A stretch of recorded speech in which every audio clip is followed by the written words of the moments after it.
Hello everyone and welcome back to Gamer Reviews. Today I will be reviewing Wolfenstein the New Colossus.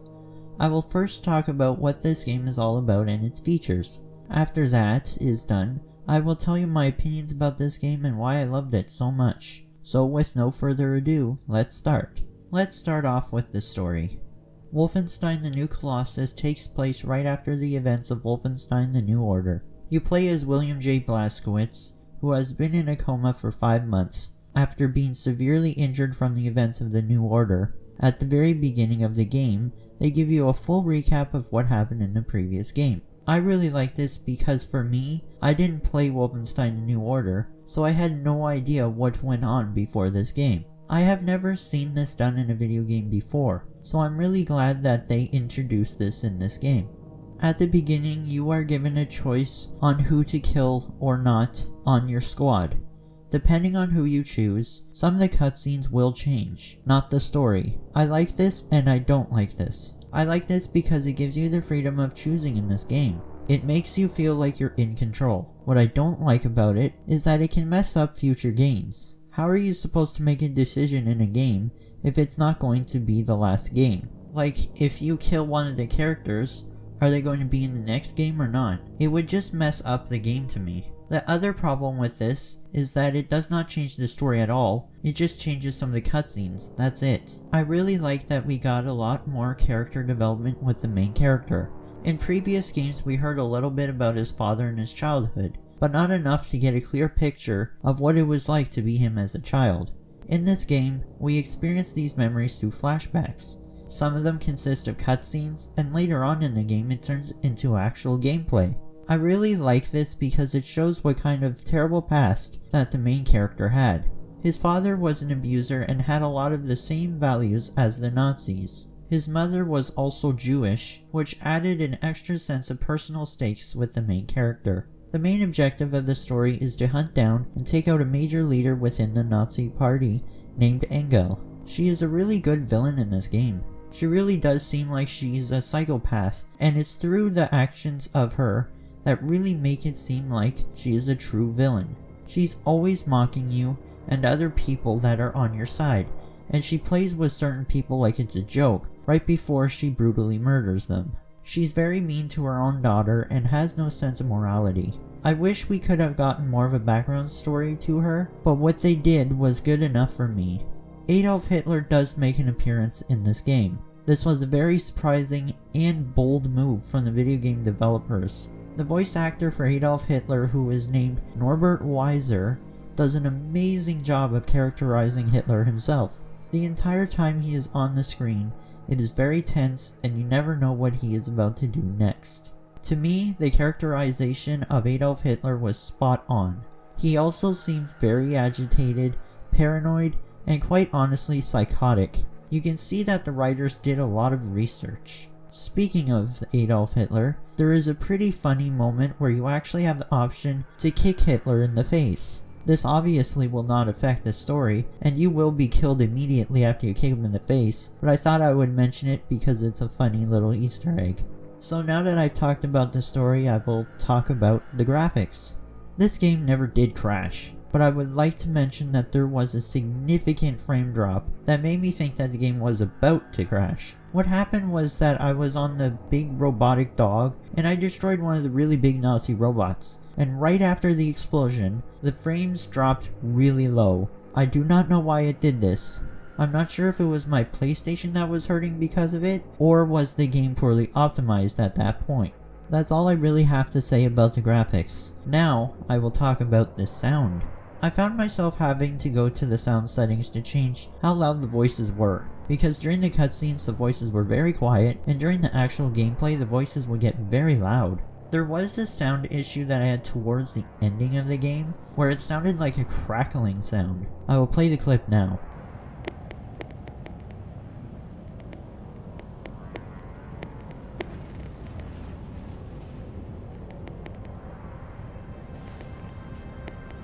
It seems to only last a few missions, but it was really annoying. I don't know if it was part of the gameplay or if it was something wrong with my sound, but it just did not sound good at all and was very distracting. And I even restarted the game, but it still made that sound, so be aware of that. The music was also quite the upgrade. Some of the music was done by Mick Gordon. You can obviously tell when one of the songs is from Mick Gordon because it sounds a lot like the music from Doom, which is really good. The composers for the soundtrack of this game are Martin Stig Andersen and Fredrik Thordendal. They do a very good job on the soundtrack, better than I thought they would. I hope that they return in future games. Some of my favorite tracks from this game are Area 52, Muddy Waters, and Blasco Kill the Nazis. So, the controls were pretty simple in this game as they usually are with this series. There's this usual firing your weapon, moving around, melee, and so forth. What I noticed was better in this game compared to the old Blood was the fact that the movement speed and the speed of the actual camera were very consistent throughout the entire game. With the controls being much easier in this game, it was much better to go around and kill all the enemies. What I mean by this is that if there are multiple enemies in the area, you can easily fire at each individual enemy with ease, because the controls were very consistent. What I really liked was the fact that there was an aim assist. I really liked this because sometimes there'd be so many enemies, you just wouldn't know where to fire. So when you have aim assist, it is much easier to fire at specific enemies. I also noticed that the enemies would move quite a lot, so that made it much easier to have aim assist so I can have a better shot on moving targets. So now I will get into the content. What the difference is in this game is that there are a lot more ways to unlock certain things. What I like about that is the fact that there are so many challenges. There is so much better than what they did in the old Blood. After the game is finished, you can do missions outside of the main campaign, which I guess are called side quests. The main objective of the side quests are all the same. You have to go to a certain part of the United States or any part of the map and take out an Uber Commander. You can access the Uber Commander's bio by going to the bulletin board on the U-boat, Ava's Hammer. If you want to actually play one of these missions, you have to go to the tabletop and pick which state or map that you want to go to. The cool thing about this is that you get to return to places that you went during the campaign. What I also like is that when you return to those maps, there's always something different.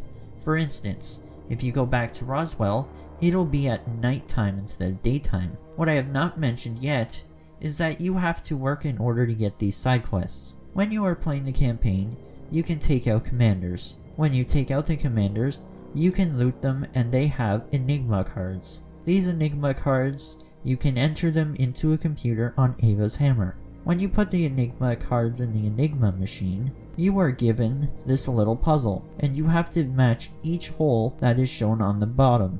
When you complete the puzzle correctly, you are then given a new Uber Commander target. I really like this idea because it gives you an incentive to go back to earlier campaign missions, so then you can get more of these Enigma cards. It's also really good because it gives you the incentive to search the bodies and to find the commander that you have killed. Some of the side missions can get very hard. Uber Commanders do have explosive devices that will kill you very swiftly. I don't mind that these missions can get hard, but I do mind the fact that when you are killed, you have to restart from the very beginning of the mission. My problem with this is that some of the side quests can be long, even as long as 20 minutes. It has happened to me before where I've gotten to the very end of the mission and then died. It can get very frustrating when you played the mission for that long and then you die from one stupid little thing and you have to restart the entire mission. I've had to quit the game sometimes just because it's so defeating to get so far in the mission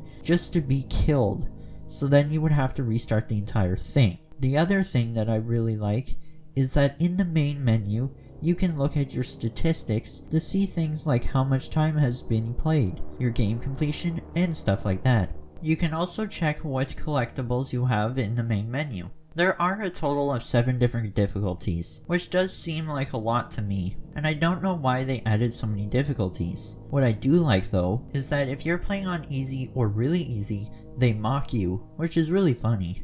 There are also combat simulations. With combat simulations, you get to replay missions, but this time you have a score with each kill and level. You get a certain amount of points for how many kills you get, and the more unique your kills are, the more points you get. Your friends can also play this, and you can compare scores and try to beat each other's score. I really like this because it's kind of like training. The more you play, the better you get.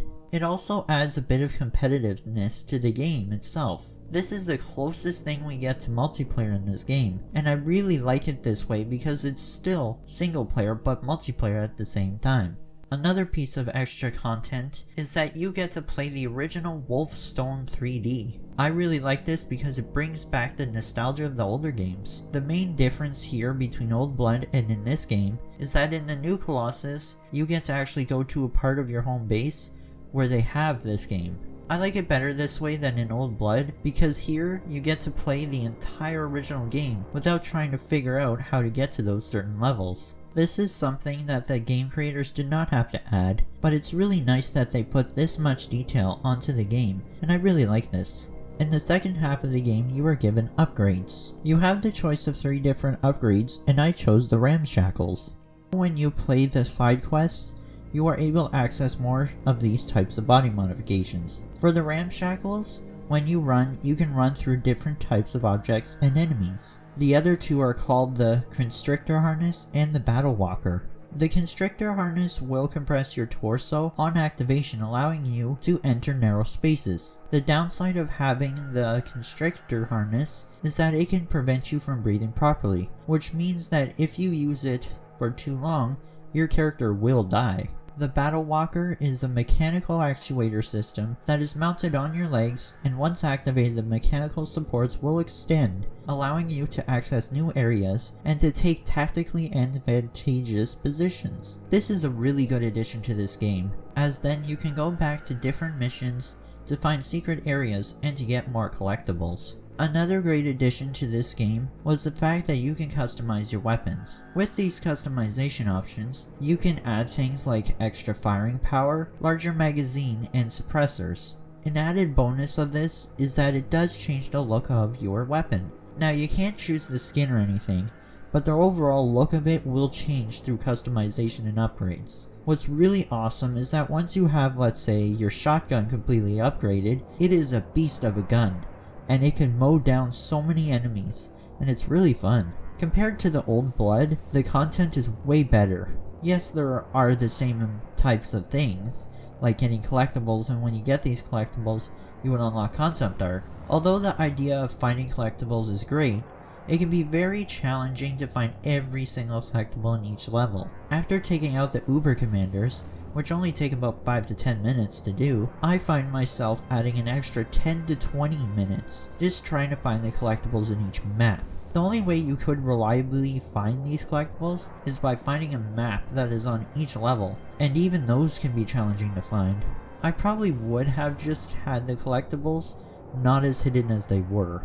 I really like the fact that when you're being stealthy, you can hear conversations between some of the enemies. It's really neat to see and hear what the soldiers have to talk about, and it gives you more story to some of the enemies within the game. This aspect of the game adds an extra bit of realism as well. For instance, in this clip right here, you can clearly tell that Engel is really mad, and she is telling the commander what to do, and the commander is asking her certain things. It's a nice back and forth. What I like even better is that after I kill the commander, on the other line, Engel is wondering what is going on, and then she realizes what has happened.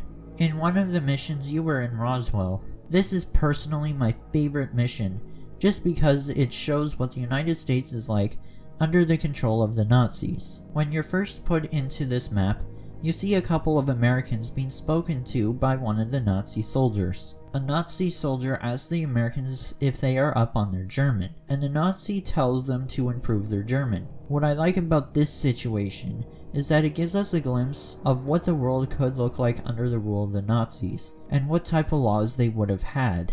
This is a very scary glimpse as to what could have happened, and it gives us an extra background story as to what kind of laws that the new government has implemented. This also gives the game and the story more depth. There were a couple of really tense moments in this game as well, which I really like. For instance, While you're playing on the map Roswell, you have to meet up with an informant at the local cafe. Before you're able to talk with the informant, a Nazi commandant comes in and starts talking to you. This is a very tense moment because you don't know whether or not the commandant is going to figure you out or not. The framing of the actual camera is perfect as well for this scene, because in the background you can see the wanted poster of you. It's tense moments like this that add an extra sense of immersion to the game, and it's just another example of how this game is so good. Occasionally the game can get very hard, and that got very frustrating at times. What I don't like about the difficulty was that at first, the game was actually quite easy, and then suddenly it turns into almost an impossible game. There is no gradual uplift in difficulty, and I really don't like that because then it can suddenly get so frustrating that you quit the game. I specifically found myself getting very frustrated with the mission where you're in the courthouse and you're killing all the Nazis in the area. For me, there is no conceivable way of playing this on medium, so I had to play this on easy. A video game should not require you to change the difficulty because it's too hard for you or too easy. There aren't really that many boss battles in this game, and there's only a couple of notable ones. With these first encounters, these boss battles can actually get very intimidating. I say intimidating because sometimes it's like a giant robot dog running at you with flames shooting out of it. With a boss battle like this, you're always on your toes, and you have to use your weapons strategically. There are higher stakes in these battles, especially when you're playing on a harder difficulty, as the littlest mistake could kill you. This is what makes this game most exciting of all, is that you never know what's around the corner and you always have to make decisions quickly in order to survive. At one point in the game, you can actually drive one of those robotic dogs, and it is one of the best missions in the game. I really like this mission because you get to inflict absolute chaos upon the enemy. You have access to the flamethrower that has unlimited clip, which means that you never have to have a cooldown for the weapon at all. It's just so satisfying to kill the enemies at such a large quantity. It's also great because you were always fighting against a robotic dog, but now that you're driving, you feel like the most powerful person in the game, which is really awesome. There are multiple challenges that you can complete to take your character and gameplay to the next level. For instance, one of the challenges is to get a certain amount of stealth kills on the commanders. When you reach a certain amount of stealth kills, which I think is 25, your movement speed while crouched will be faster. That is only one example of what you can unlock when you do a challenge. There is a shooting range on Ava's hammer. This is pretty self-explanatory. You grab a gun, and then you shoot a bunch of moving targets, but there is more to it than just that. While you are at the shooting range, you are being timed. The other NPCs have times of their own as well, so it gives you a good little game to play to see if you can get a higher score than the other people. There is also an obstacle course that you can go through to test out your shooting while running skills. The scoring system is the same as the shooting range, where the NPCs have a record and you have to beat those records. There is also a cover system in this game, and I would like to say it's one of the core gameplay aspects of this game. This is no traditional cover system. You don't hold the button down or press a button to go into cover. You can crouch behind anything and make anything your cover. The one feature about the cover system that I really do like is the fact that if you hold one button, you can peek to the left or the right of your cover to see who is around, and you can also fire a weapon while you are in this position. There is also dual wielding. There was dual wielding in the past games, but the difference is in this game, you can mix and match your dual wielding weapons. For instance, you can have the shotgun in your left hand, whereas on your right hand, you can have a single shot rifle. This can dramatically change your gameplay.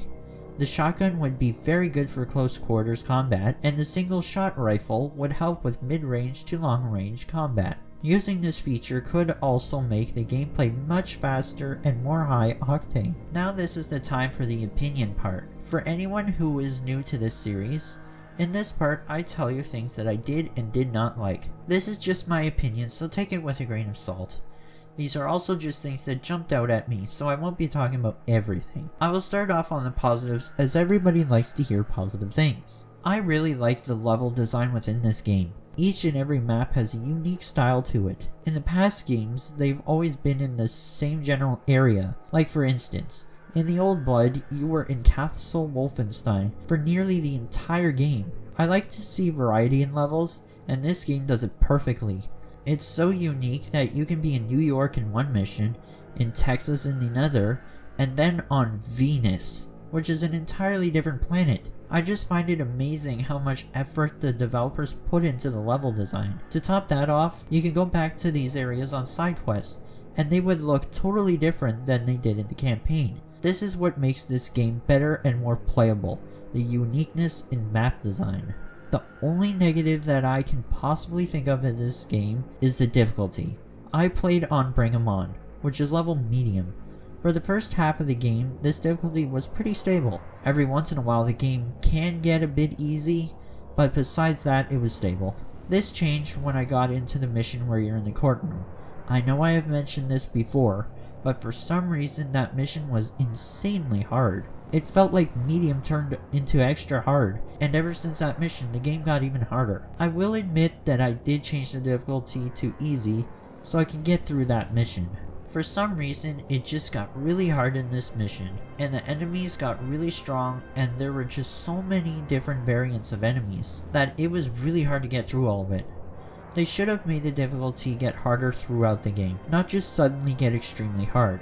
For me, this just ruins the whole excitement of the game, because when you have a sudden uptick in difficulty, it just ruins the experience. This game was so much more enjoyable than Old Blood was. The game engine is updated, the gameplay is more smooth, and there is way more to do, and overall the gameplay is just undeniably great. If you're just looking for a good old time and just killing a bunch of Nazis, then this game is perfect for you. In conclusion, this game was amazing.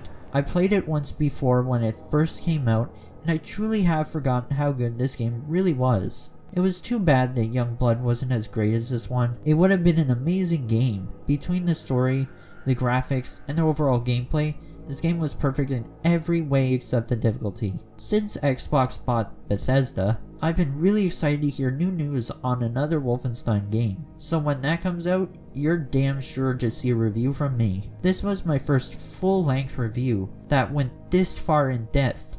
If you actually made it this far, you were an absolute legend. Please, if you have any ideas on how to make my videos better, please tell me, and I will promise you I will act upon those suggestions. Anyways guys, thank you all so much for watching, and see you next time on Gamer Reviews.